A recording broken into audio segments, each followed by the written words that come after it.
Walls go against the moon, where naughty actors simply drown. A struggle in the earthbound plain, a golf club resurrection. There's something in this for you, son. Might want to show your face one night. Dragged away, their lives were changed, in fields belonging to the crown, where windows turn against the sun, and memory is fungible, and power the monster who paces the halls, whose face they say you're making up. Yesterday, upon the stair, I met a man who wasn't there. Of course, the thing with masks is this: anyone can wear them. So this poem is inspired by a couple of things.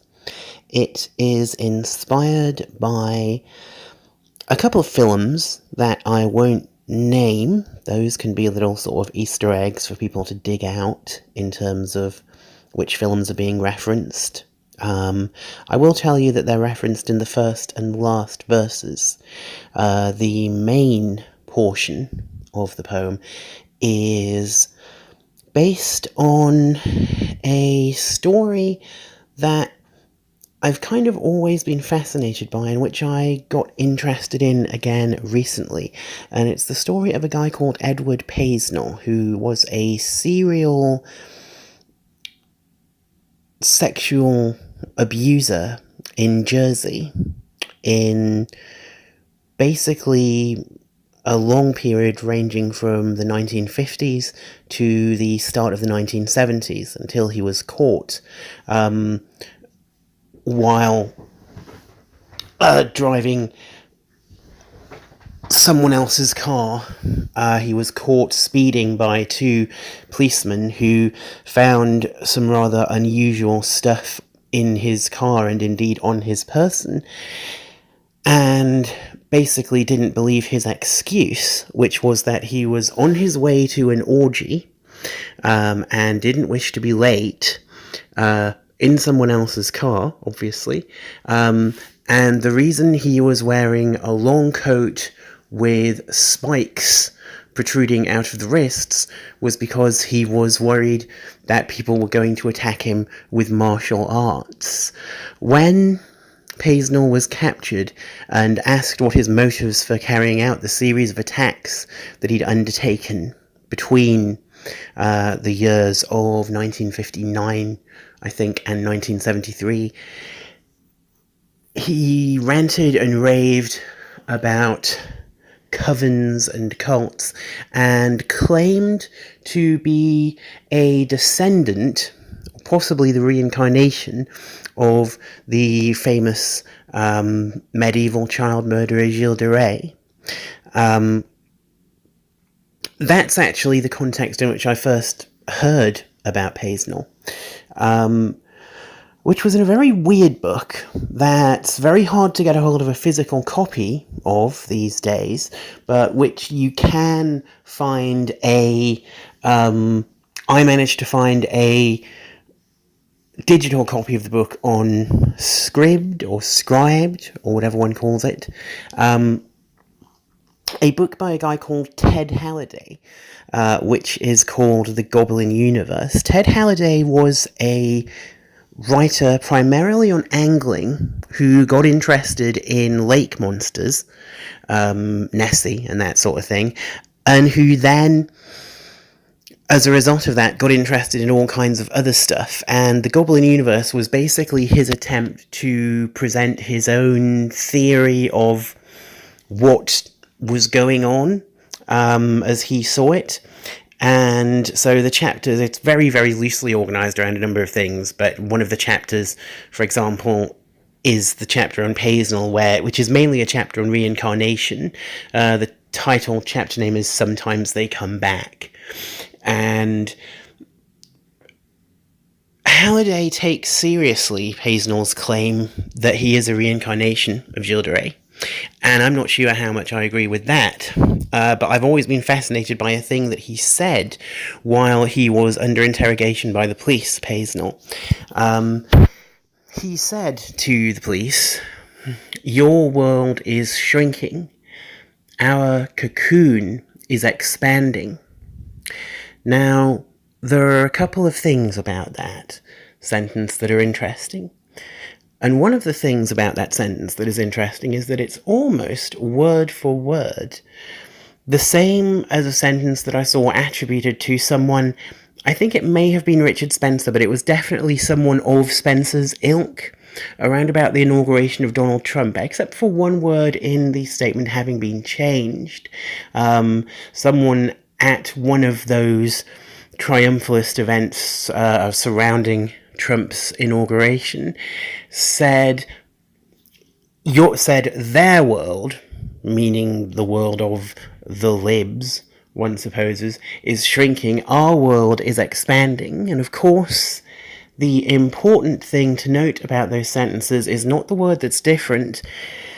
It's the word that, not cocoon or world. It's the word that appears twice and is the same in both versions. It's our. Because our, of course, implies joint enterprise. It implies there is more than one person involved in whatever it is you're doing. It implies conspirators. Paisnel didn't say, "My cocoon is expanding." He said, "Our cocoon is expanding," suggesting perhaps that he might have had other people involved. The crimes he committed are not something that tends to get reported on a lot. You don't see a lot of true crime books about it.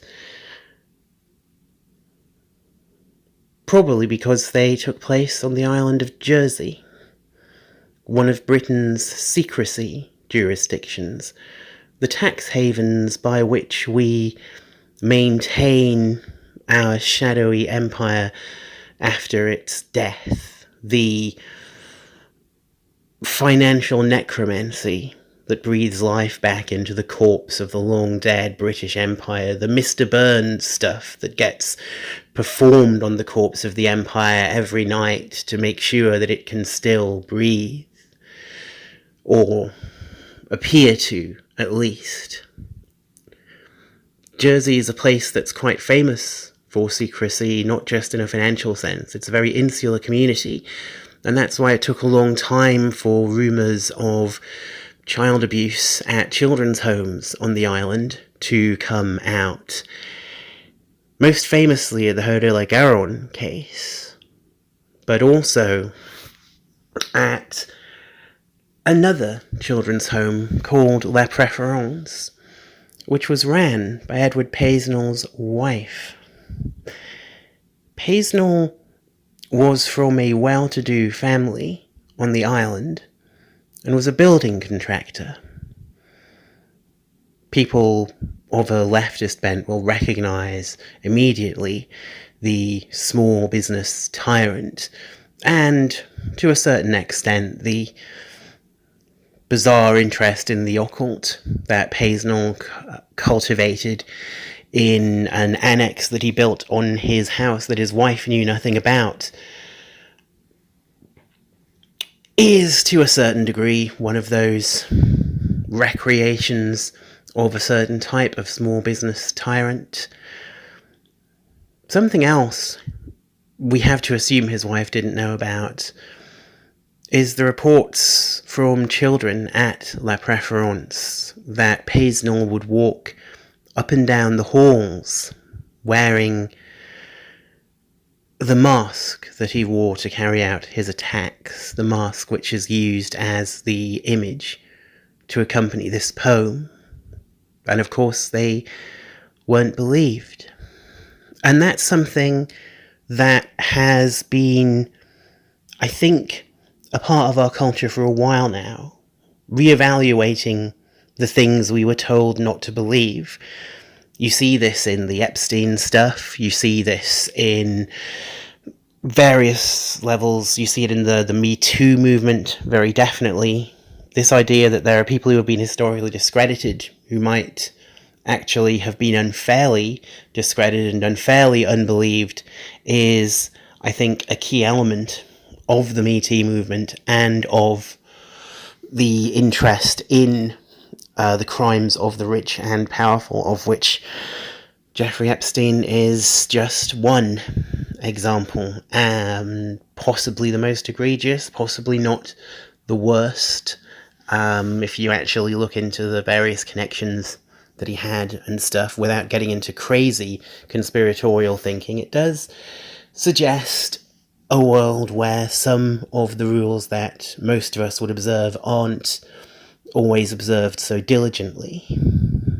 And it suggests, of course, a joint enterprise in maintaining that world for the people who take advantage of it.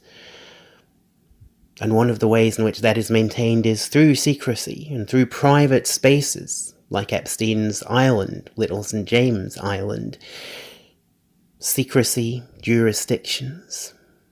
And I think that's probably what the next large-scale writing project I'm going to work on is going to be about. I'm still engaged in all the boring, trying